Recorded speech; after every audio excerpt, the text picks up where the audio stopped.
Bismillahirrahmanirrahim. Assalamualaikum warahmatullahi wabarakatuh. Waalaikumsalam warahmatullahi wabarakatuh. Bagaimana kabarnya di saat hari ini? Alhamdulillah, masih semangat nih sekarang.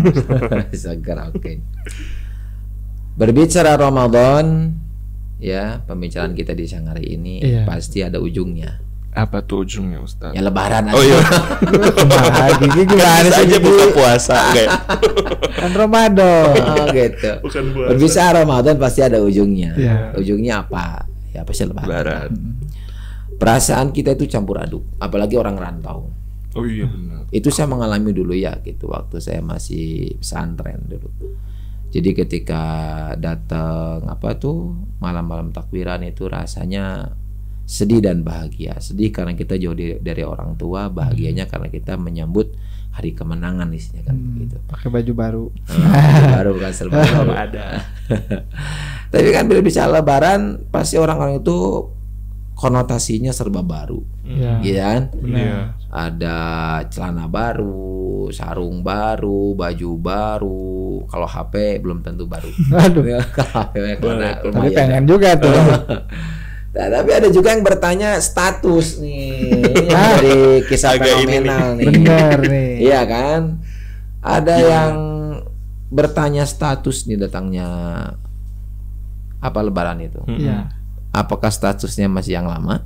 Ya. Atau status yang baru? Waduh. Nah, gitu. Ini jadi hal sederhana sebetulnya, tapi perlu kita bahas juga kayaknya menarik. Betul nih, soalnya nih banyak banget nih yang seperti ini nih yang merasakannya.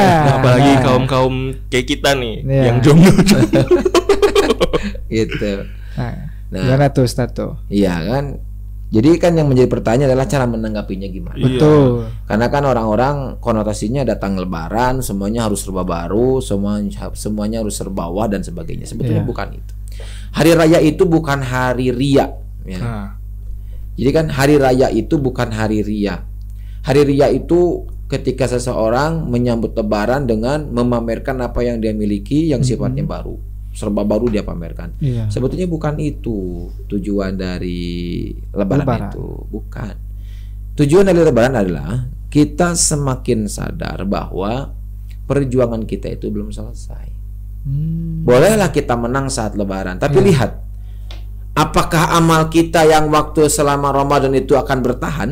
Nah, itu dia. Kita kan waktu puasa mah motivasi beramal solehnya lebih tinggi. Iya. Iya kan? iya. Kenapa Salah- udah salah ketawa-ketawa satunya. kenapa gitu? Agak cemas gitu. Agak cemas ya ini ya. Takut beneran Pembahasan. kejadian. Iya kan, kalau kita lagi puasa motivasi kita beramal soleh sangat tinggi. Iya. Sedekahnya, terutama tilawah Quran. Masya Nah, Allah. Kita soleh. maksain kan, Iya. waktu Ramadan kita maksain satu Nah, hari one day one juz iya, kan, gitu kan kita maksain.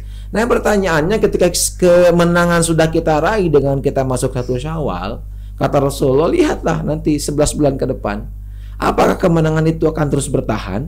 Artinya kita bisa istiqomah terus di amal kita selama Ramadan, atau hilang. berkurang, Atau enggak sama sekali. atau enggak sama sekali. Jadi rajin duha nanti ke Ramadannya unggul. Setahun teh sebulan ya udah kasih rajin nanti, gitu kan? Astagfirullah. Iya, iya. Ya itu terlalu luas lah contohnya. Kita bicara tarawih aja. Iya. Kita rajin kapan? Minggu pertama. Itu kan. Sananya banyak kemajuan ya Ustaz. Maraju karo gitu kan. Itu contoh bahwa di Ramadan ini seperti pertandingan sistem gugur. Nah, Gitu, ya Gitu bener sih. kan. Iya. Jadi mereka yang kuatnya mereka yang bertahan sampai akhir. iya. Mereka lah pemenangnya. Kalau kata almarhum Zainuddin MZ, kamu boleh lebaran meskipun kamu tidak puasa. Kamu boleh lebaran meskipun kamu tidak zakat. Kamu boleh lebaran meskipun kamu tidak sholat. Tapi tidak semua orang yang masuk lebaran itu kembali ke fitrinya masing-masing atau ke fitrahnya. Jadi orang yang puasa, yang nggak puasa ya boleh lebaran, bebas kan. Iya. Bahkan orang lain pun yang nggak seiman dengan kita boleh lebaran, bahkan mereka lebih untung. Iya kan, yang jualan baju kan Iya, kebanyakan non Islam. Iya, Dan mereka mengambil keuntungan, bahkan mereka mendapat keberkahan juga dengan adanya Ramadan. Betul. Dagangan mereka makin laku gitu kan, baju-bajunya makin laku dan lain sebagainya. Dan tetap dapat THR juga ya. Nah, iya. gitu. Ikutan dapat THR. Tapi kata almarhum Zainuddin MJ, tidak semua kembali ke fitri. Jadi hari raya Idul Fitri itu nggak semua orang dapat. Kalau Lebaran semua merasakan, tapi ketika masuk Idul Fitri nggak semua orang bisa ke sana. Tergantung amalnya nanti kan gitu. Iya. Ketika Ramadan dia amalnya istiqomah, masuk Syawal dia istiqomah, itulah orang yang fitri. Begitu. Yang fitri yang istiqomah. Iya, salah satunya itu bukan teh fitri. Ya. Ah, Teh Apalah- fitri dan teh isti. apalagi teh Istiqomah. kotak. Gitu ya. godaan lagi aja puasa. Gitu. Nah, berbicara status kita di bulan Syawal itu kan ada pertanyaan nyeleneh Betul. dari keluarga kita. Kapan nih Mama gendong cucu? Sudah Gitu. tidak bisa nih. Gitu kan. Di sisi lain itu adalah sebuah motivasi untuk kita untuk lebih giat lagi mencari jodoh dengan cara membuka di kotak IG ataupun di Facebook kan gitunya. Kita cari-cari teman-teman lama barangkali yang belum nikah gitu kan. Nah, di sisi lain juga itu sebuah pelajaran bagi kita. Jadi cara Allah menguji makhluknya itu berbeda. Cara Allah menguji Nabi Yusuf dengan caranya begini, gitu kan ya. Ketika Allah menguji Nabi Isa caranya begini. Ketika Allah menguji Nabi siapa lagi, Nabi Isa begini caranya. Ketika Allah menguji Nabi Muhammad gini lagi, beda-beda. Setiap nabi yang Allah utus ke muka bumi ini itu semua ujiannya berbeda-beda. Nah, di situ yang harus kita pahami. Ketika orang tua melontarkan pertanyaan yang nyeleneh, ketika saudara-saudara kita bertanya kita statusnya kapan berubah gitu kan. Di balik itu semua sebetulnya ada hikmah bagi kita. Hikmahnya apa? Allah sedang mengajarkan kepada kita bagaimana cara kita menghadapi sesuatu, baik itu sifatnya manis ataupun pahit. Itu karena Ataupun mereka semua bergerak itu digerakin sama Allah kan. Iya. Oh, berarti ini Allah ada apa nih dengan saya gitu. Berarti saya Satu masih nih. banyak yang pahitnya nih. Kalau kita banyak yang pahitnya berarti ada yang pahitnya nih gitu. Iya gitu. Kalau hal yang kita alami itu manis sudah pastilah gampang. Bagaimana caranya ucapkan alhamdulillah. Iya. Gitu. Tapi ketika pertanyaannya pahit, kapan kau ganti status? Ya jawabannya innalillah. Oh, iya bener. Yang dengerin siapa yang meninggalkan gitu. Sebetulnya bukan itu. Hakikat innalillah itu semua yang kita alami ataupun yang belum kita alami kan dari Allah. Iya. Jodoh dari Allah, yang mendatangkan Allah, yang memasangkan juga Allah. Jadi kita serahkan semua sama Allah. Jadi bersabar ketika kita belum mencapai tujuan yang kita tuju, dan bersyukur ketika tujuan itu sudah kita gapai. Gitu. Jadi Allah itu sedang apa? Sedang mengajari kita untuk bersabar, menguji kita untuk bersabar. Jadi kita nggak usah takut nih Ustaz ya kalau misalnya nanti ketemu sama Tante nenek, biasanya kakek, ini, uwa, tante, tante tante. gitu kan. Masih sendiri aja, Berry. Kapan dong? Nah, Gitu. Berarti jawabnya innalillah gitu. Ya bukan juga, bukan itu juga. Itu emang untuk hati kita aja. Takutnya itu orang salah persepsi. Kamu mau mati sebelum menikah gitu kan? Gitu. Wajib. Kalau ditanya innalillah. Ya gitu. Maksudnya nggak gitu. Kita hanya sebatas meyakini aja gitu kan, untuk keyakinan kita bahwa semuanya dari Allah, jodoh dari Allah, semua dari Allah kok. Jadi nggak usah khawatir lah, nggak usah khawatir. Semua pasti ada waktunya kan begitu. Iya. Ketika Allah sudah berkehendak, idza arada syai'an ayyaqula lahu kun fayakun. Gitu kan di surah Yasin kata Allah.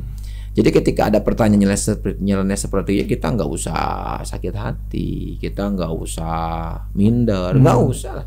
Berarti nih jawaban yang paling cool atau yang paling santai harusnya kayak gimana nih Ustaz? Kalau misalnya ditanya kayak gitu nih, harusnya Kalau jawabnya ditanya gimana? kayak, Iya. misalkan gimana pertanyaannya misalkan? Misalnya gini, Berry, misalkan kalau dulu waktu belum lulus nih ya, Berry udah belum lulus teh, gitu kan dari UPI teh, kan kalau belum, iya masih nyusun ini juga, gitu aja terus kalau misalnya belum, nah udah lulus, Berry udah dapat kerja belum, nah gitu Gak kan, ada habisnya. terus aja, nah udah dapat kerja.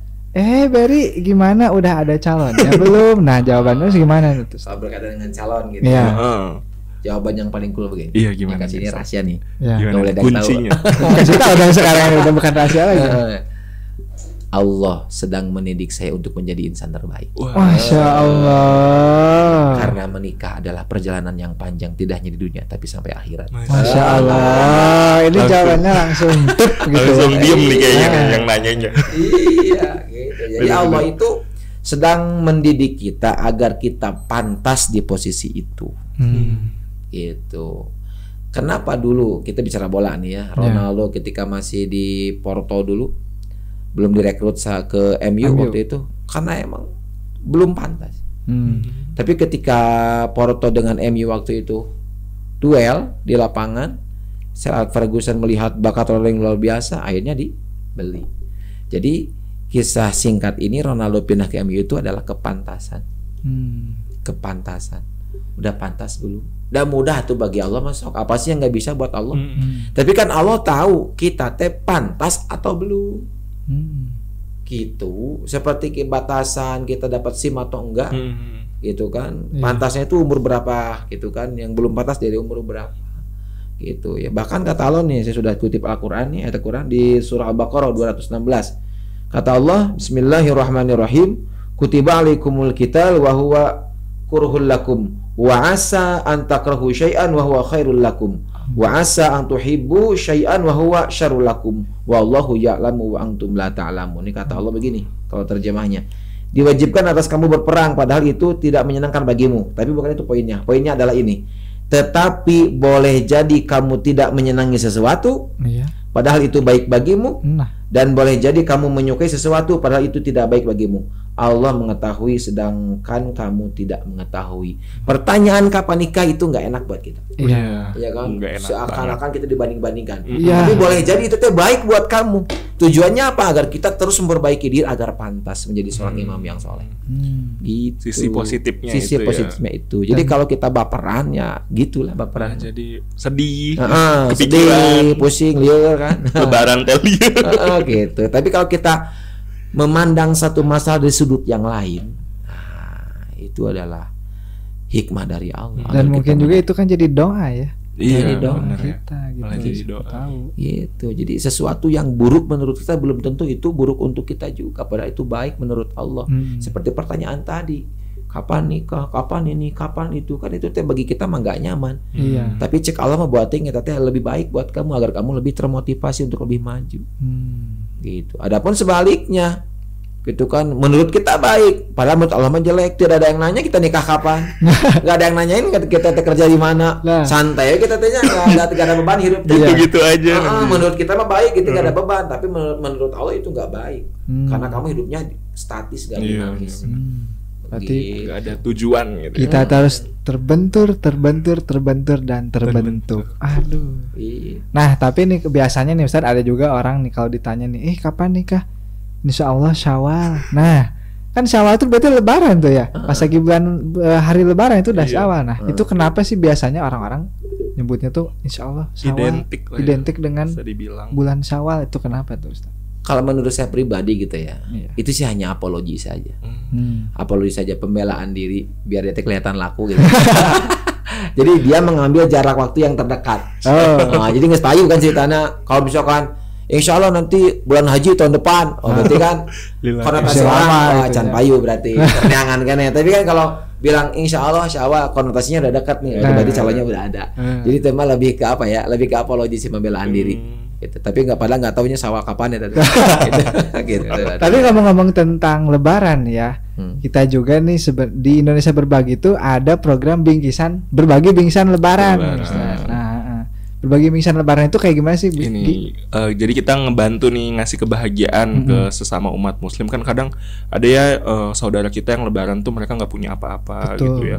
Kita mah enak, misalkan ada ketupat, kue, baju baru. Nah, kita di program berbagi bingkisan Lebaran ini supaya kita bisa membagikan kebahagiaan juga ke semua umat Muslim di hari raya gitu. Bukan orang-orang yang di kota saja gitu kan, tapi di seluruh pelosok negeri. Jadi kalau misalnya mau ikutan program bingkisan Lebaran, caranya tuh gampang. Tinggal dicek di crowdfunding Indonesia Berbagi Foundation, pilih program berbagi bingkisan Lebaran, lalu masukkan donasinya, langsung transfer. Dan transfernya juga bisa lewat e-wallet dan juga virtual account, dan bisa transfer manual lewat m-banking. Gitu. Luar biasa, mantap sekali ya. Dipermudah nih, kita dipermudah nih. Yuk, sama-sama kita berlomba-lomba dalam kebaikan. Oke. Jadi gimana Gigi, udah siap buat Lebaran? Siap, insya Allah menjawab pertanyaan-pertanyaan saudara kita. Mentalnya harus disiapkan.